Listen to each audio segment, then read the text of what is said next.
All right, so happy to be here on a freezing night here. What's with the pictures? It's not that interesting.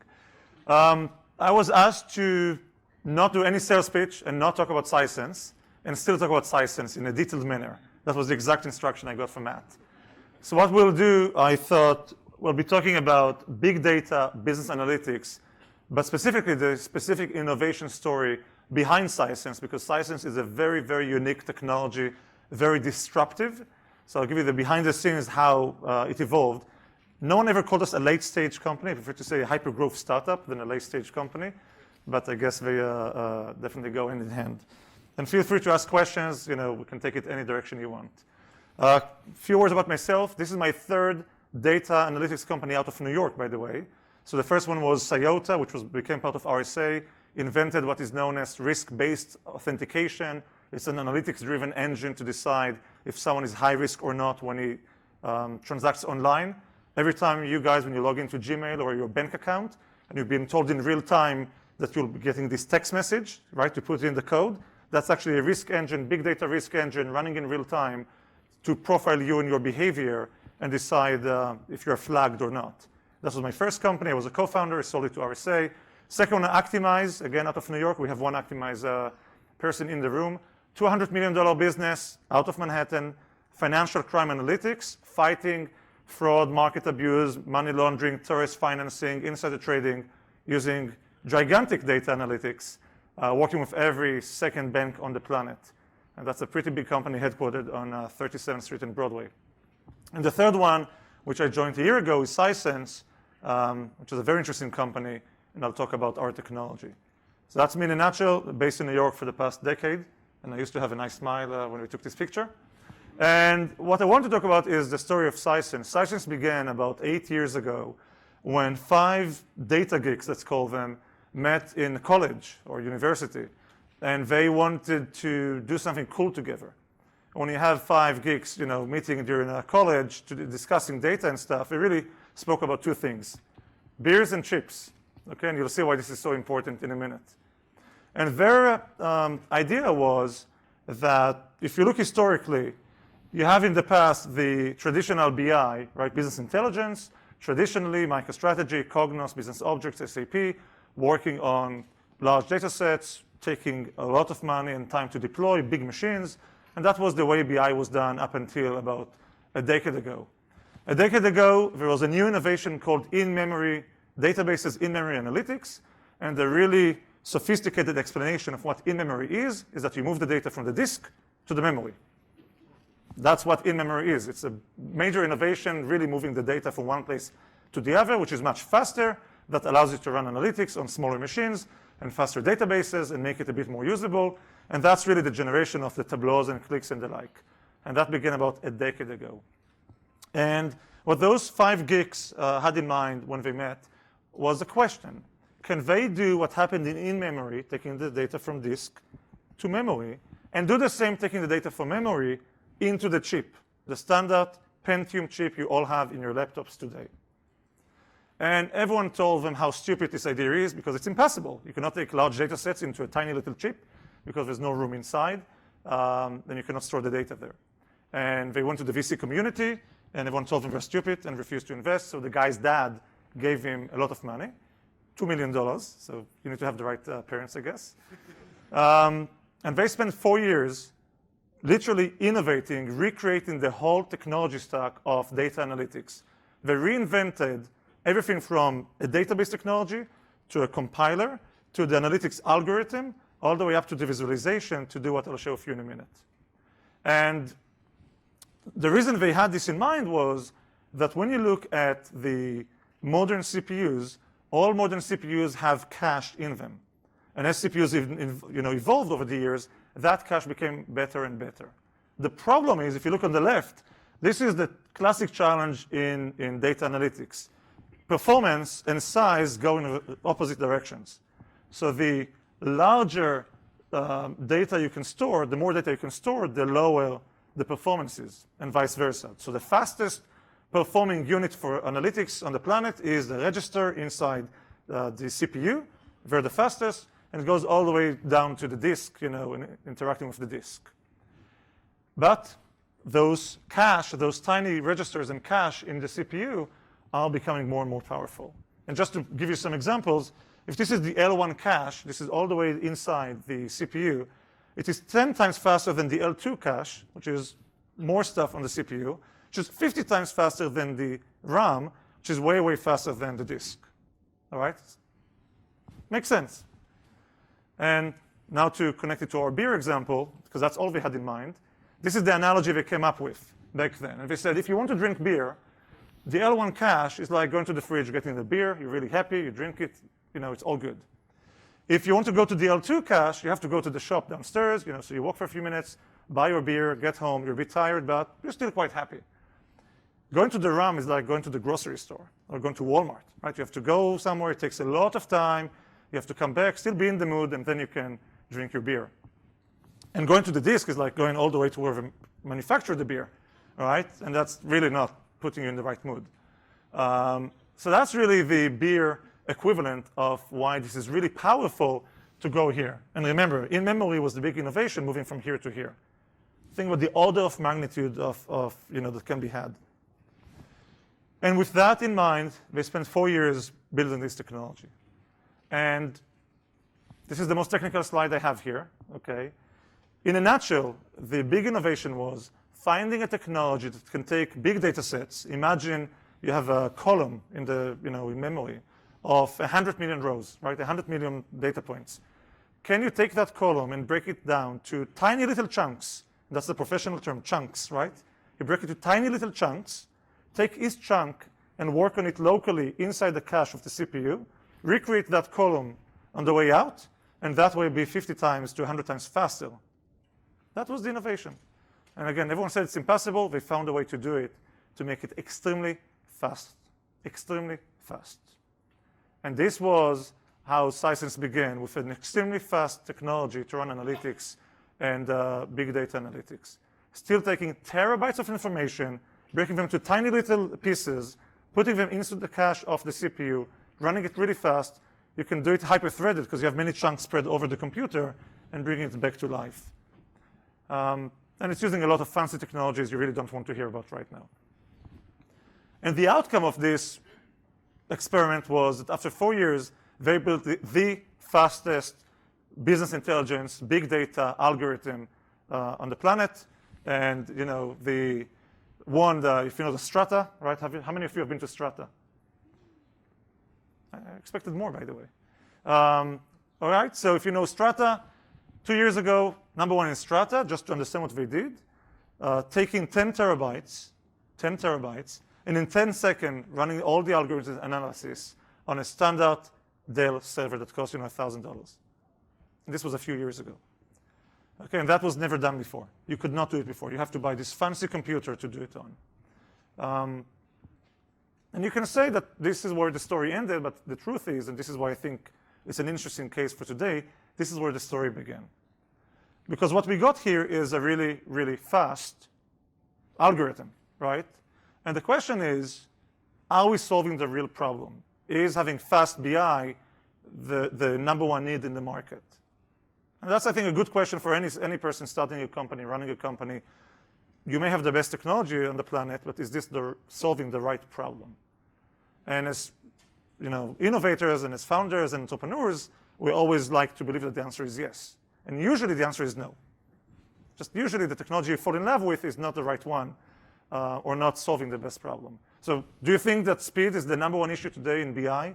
If you look at BI is a huge space, $30 billion a year spent on BI, from infrastructure all the way to applications. What's the number one challenge in BI today? Or business analytics, let's call it. Any? Trying to make the stuff understandable. Make it understandable or consumable, right? Cost, okay, what else? Accuracy. Although accuracy is also a garbage in, garbage out type of issue, which is kind of even outside the solution. But yes, accuracy, and then the data governance if you go with accuracy, right? It's getting data from different sources and matching it. Getting data from different sources. So going on the last point, the truth is that the more complex your data, the more time you spend getting everything ready than the actual analysis. You spend endless energy And IT spends endless energy on annoying things that are called, get the data in and normalize and get it and clean it up, and then put it in the right structure and schema, and put indexes and joins of different tables, and asking the users in advance what they want to know, because otherwise you cannot prepare the queries to run fast enough, which is really a waste of time. But that's what we all do for a living, okay? So if you think about it, BI and data analytics, big data analytics, is really like an assembly line. So what is this assembly line, right? We have this process that we all know and we all hate. And this process, for the last many years, this process was all about taking the assembly line, and all the innovation was about making the assembly line better. But it's still a freaking assembly line. You still have to do step by step by step by step by step to get results. And in a way, what we found out in Sisense, almost by result, that the equivalent of what you see here, this is a 3D printer, a real one, by the way, that prints cars, replacing an assembly line. Think about the jump from here to here. Think about the agility you have here and the agility you have here. Okay, think about the cost to produce something that is one-off, not an operational, ongoing car, but the first one, discovery between the two environments. And when you have really, really, really high-speed technology that you can do stuff on the fly, it changes the dynamics in the process. And that's what we found. We found that most of the assembly line, if you think about most of this annoying energy we spend, is done for one reason. Computers are slow. I know it sounds weird, but computers are very slow. So why do you need a DBA to build a database in advance? Why do you need to define what data will be queried and put indexes in it? The only reason you put indexes is because it's slow. Why do you need to join the tables up front and ask the business in advance what two tables you want to connect? It's really a stupid question, because the business doesn't know in advance what he's going to find out. So how can he tell you exactly what he wants to do? And the answer is it's too slow. Did you try to do join on the fly of 2 terabytes? Right? Why do you need to create a star schema and normalize all the connections? Because otherwise you have this endless, right, NP-complete type challenge. Everything is connected to everything. All of these things is where we spend endless time and energy. And what we get at the end is only the beginning of the business part of the process. And by the way, it's expensive and takes time and dedicated talent and IT people, right, et cetera, et cetera, et cetera. So the bottom line of what we found in Sisense is that the speed was not the most interesting thing. What we found was that with the speed, we're able to eliminate all of this waste. So you can handle complex data faster and cheaper and easier if you're very fast. You boost performance, you cut hardware, but the fun part is here.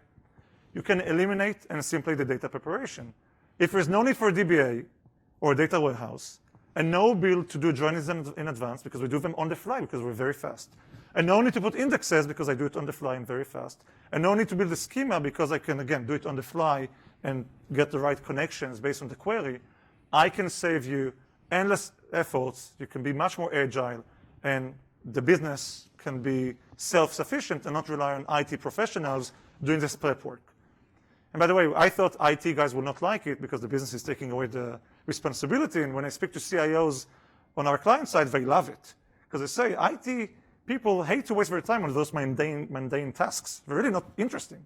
Like the boring day-to-day of getting stuff ready in a database is not exciting. So even the IT people prefer not to waste energy. And that's really what we found out in Sisense, that the innovation produced speed and performance. Speed and performance were not the value people want. It took us about 2 years, by the way, to find that simple sentence. But speed and performance translate into removing a lot of the friction and this prep effort, et cetera, et cetera. And this is the outcome. I'll skip that slide. This is the only slide talking about the company. It works well, okay? So you mentioned the $50 million, 1,000 customers, from NASA to Lockheed Martin to SanDisk to Motorola to eBay to Target, you name it, really nice names. By the way, what's interesting, a lot of business departments versus the central BI team, because the business departments cannot afford to wait and spend 3 months to just get something ready and prepared and so on, only to get the dashboards and the benefits and the insights and the analytics they need. Okay, so that's the outcome of this effort. And we announced like 2 months ago that we expanded the platform using the exact same technology to advanced analytics and the beginning of predictive, because when you look at predictive and you look at R and other tools, if you think about it, it's the exact same assembly line. A business user is going to someone who spent 6 years in university learning math to produce a regression or to produce some correlation. And guess what? The algorithm to run a regression or correlation was written in a book 50 years ago. You don't need to have 6 years in learning math to run a regression. What you do actually, what this poor data scientist does is spend endless time on data prep and data cleaning and massaging and putting in the right structure. And the more you can make it go away, the more self-sufficient people can be and spend time on the really exciting stuff. So we just expanded the platform to provide the same benefit to that. So with that, I'll stop because you told me I have only 15 minutes. And really, if I had to sum it up with 4 lessons, and by the way, they're all true for my last 3 companies. First of all, dream big. And I can tell you when we do brainstorming sessions in the company, people somehow always begin the brainstorming session with reality. Forget reality. Imagine everything is possible. Dream big, start there. Then it will, enough people will tell you why you cannot do it. So you have to start really high. And then refine and refine and refine and refine the benefits of what you do. Just like we had speed, and for a few years we provided speed to people, that's not the end game. That's the beginning of something else. And I just had a discussion with someone in the crowd here, told me about the product he has, and asked why and why and why again. And when you dig in, you actually find that there's more depth and more details in it. And then don't automate things, try and make them go away. Okay, this is the whole assembly line concept. You can save endless resources by taking this different attitude versus we'll do it faster. And the last one, especially in markets as sophisticated as the ones we're all in, don't be better than someone. Be totally different. It's the only way to stand out and provide value. That's it. 15 minutes. Thank you. Are you doing questions or? Great, thank you. Great, thank you. Super interesting. Just one question from me, and then I'll open up for 1 or 2. How do you position this almost, I guess, from a business standpoint? When presumably you go talk to IT buyers or even marketing buyers, there's a jungle of companies out there, and people have heard all the buzz terms and all the Hadoop and the Spark and the in-memory databases and all those things. How do you position this as being the core answer to their problems? So we don't sell technology. All of these slides, no one knows. No one cares. People don't care. People want to solve business problems. So what we tell people is quite simple. If you're a business department, business user, you can use Excel and it's good enough up to a size. Then you can use Tableau and it's great up to a size. And then you have this void where you are being told, build a warehouse, get IT involved and put visualization on top, or go to Hadoop, Spark, right, et cetera, et cetera. Everything from Tableau breaking to I need to spend $1 million on a Hadoop cluster is where we come in. If you cannot afford to spend $1 million and you cannot wait 6 months and get IT involved, and you need results, that's where we come into place. So people buy Sisense today, and many people buy Sisense to let business users or business departments get value from complex data without the burden they pay, the assembly line, right, et cetera, et cetera, et cetera. Great. So one question from Tony over there. I'm just going to walk to him. Okay. Amir, very interesting. I actually have some familiarity with you guys. Question That's I have. a dangerous start. Yeah, well, I'm going to prove a little knowledge is dangerous. But what I was kind of surprised at is, and actually, I think it's an interesting point you made, is that you spent a lot of time really talking about data prep. And there are a lot of companies out there right now, and Matt's had a few of them up on the stage here, that now just specialize in that. Mm-hmm. What I'm surprised that I haven't heard from you yet is what types of analytics are you making possible? Because I'm presuming that they're buying you as an analytics tool, not as a data prep tool. Correct. So it's a very good question, and it's much deeper than maybe it sounds. We provide endless analytics in it, all the multidimensional analytics and statistical analytics, and there's a list, a library, right, of analytics. And there are endless data prep companies, and really good data prep companies, and really good ETL companies, and they have a lot of abilities to succeed. The problem is they continue this painful assembly line approach. So if I'm a business user, I'm the CFO, I'm the VP sales, I'm the ops person, I'm the product manager, I don't want to buy a data prep tool and an ETL tool and a Vertica tool and 2 DBAs and 1 IT consultant, then build a data warehouse, pull the data, right? I don't want to do all of that. They exactly improve the assembly line. Now, if I'm building a huge, I'll give you an example. eBay is a client of ours. And we met the CIO of eBay. And eBay now uses us at 4 different departments. Okay, we do pricing optimization, shipping optimization, this and that. And we met him, and we expected him to meet us and throw us out of the room because he spent $100 million on Hadoop and clusters and everything. And he met us, and after the meeting, he said, you know what, I fully understand the difference. I have data prep tools, and I have thousands of people doing that all day long, and they have a place for the strategic, long-term, complex, big projects. At the extreme side, I have Tableau, Excel, etc. on the other extreme. But when I have a business department, a business user, a new project that wants to be up and running within a week, and just get it up and running, we use Sisense. And that's exactly the relationship. You need ETL tools and data tools and high-performance databases and Hadoop and everything when you build those mega projects. No business person will remain in his job if you can wait with an answer to the CEO until the IT team buys 3 tools and builds together something, and 2 months after we'll have an answer. That's the core difference. And yes, analytics are critical, and that's what we use at the end, and that's why we don't see the slides. But we don't get to it with all the other tools until we spend all this energy. So I hope I answered the question. To be continued. Fair enough. Okay, there's one over there, and let's do it sort of quickly. So my understanding is the core technology value prop here is that you're analyzing data in L1 cache.